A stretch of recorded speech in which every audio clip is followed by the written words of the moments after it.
Hey, good morning, everybody. Thanks for tuning in this morning. Imagine this little scenario, if you would. Imagine a couple porcupines, all right? So we have these little porcupines and they're friends, but then they get mad at each other, right? So they separate and they stay apart from each other. And then because they're friends and because they know each other, they start getting closer together and they get together and they get back together. And the first thing you know, one porcupine has poked and jabbed the other porcupine. And then the other porcupine pokes and jabs it back, the other porcupine. And so then they get separated again. And I think it's an interesting little scenario because, listen, a lot of us live in relationships just like that. We have relationships with other people where we call them close relationships. We call them our friends, but we'll get mad at each other over something, and then we'll separate, and then we'll start coming back together. And before you know it, someone has poked one of the other people in a certain way, and then the other person is poked back, and they start poking again, and they start separating themselves again, and it's just a continuous battle of just kind of stabbing each other, and what causes that? You know what causes it? It's really not even our refusal to forgive, although you may think it is, but what it really is our refusal to love.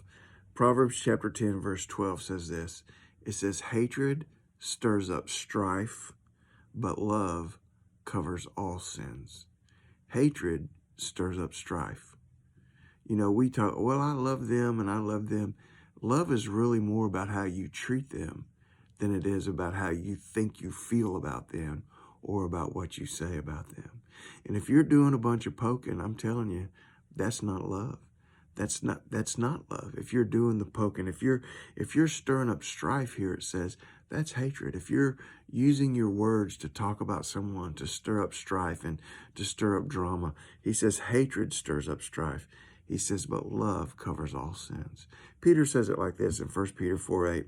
He says, above all things, have a fervent love for one another, for love covers a multitude of sins. Have a fervent love for one another because love covers a multitude of sins. You see, when we love somebody,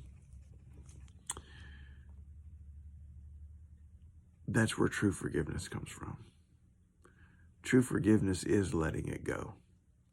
True forgiveness is not poking back and taking that opportunity to stab when we have a chance.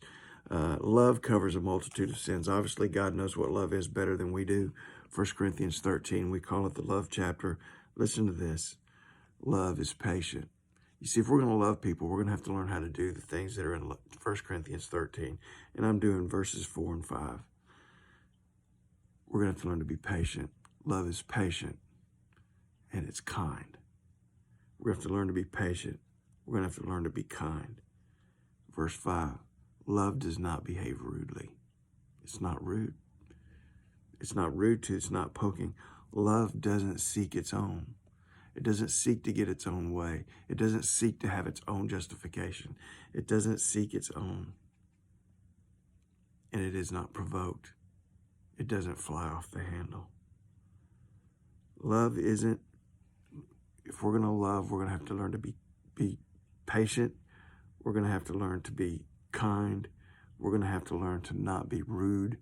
And we're going to have to learn to not seek our own way. We're going to have to learn how to not poke the porcupine. Can you do that? Hatred stirs up strife, but love covers all sins. Proverbs 10:12. Put it into practice. Get out there in faith today. Love you guys. Bye.